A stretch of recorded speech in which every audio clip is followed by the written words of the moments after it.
I'm Jennifer. Welcome. I'm so glad you're here to join me today as I do my weekly home reset. Today, as I'm going around catching things up and getting ready for the weekend, I'm thinking of all the names I have written in my prayer list this week.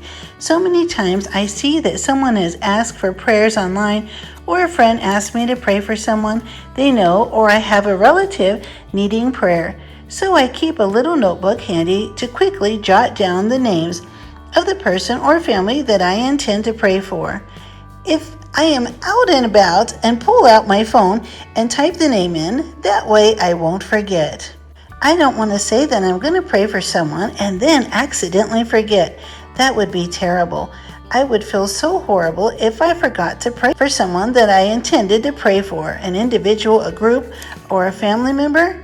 Innocently, we all have great intentions of praying and asking for answered prayers, yet we can easily be distracted and completely forget. We all have so many things going on in our lives and on a daily basis and can't always remember everything, no matter how hard we try. What a shame it would be to forget and have to confess that it slipped our mind and our thoughts, even though we really meant to pray as we said we would. I'm thinking about Psalm 145:18. The Lord is near to all who call on Him, to all who call on Him in truth.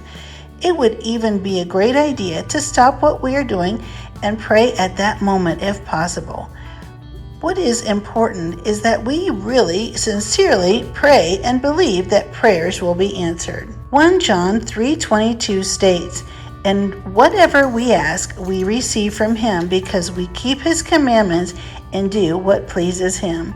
Before we agree or offer to pray for someone, we need to make sure that it is something we are willing to do and are capable of doing. John 14:14 reads, "If you ask me anything in my name, I will do it." So be sincere and pray knowing this promise. Romans 12:12 tells us to rejoice in hope, be patient in tribulation, and be constant in prayer.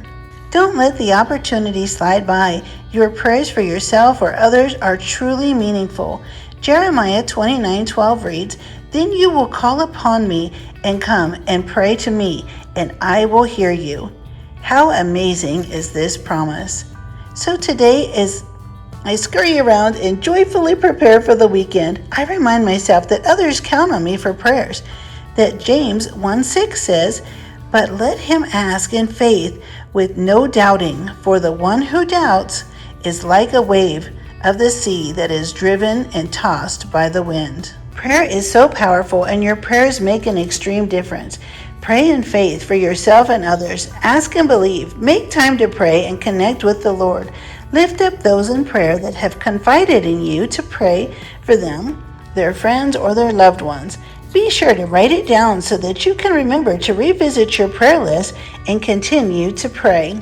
Continue to pray with faith until the need is met. Thank you so much for being here for my weekly home reset. I truly appreciate you, and I feel so grateful and blessed that you were here. I would be so happy if you click the like button and subscribe, and I'll see you next week.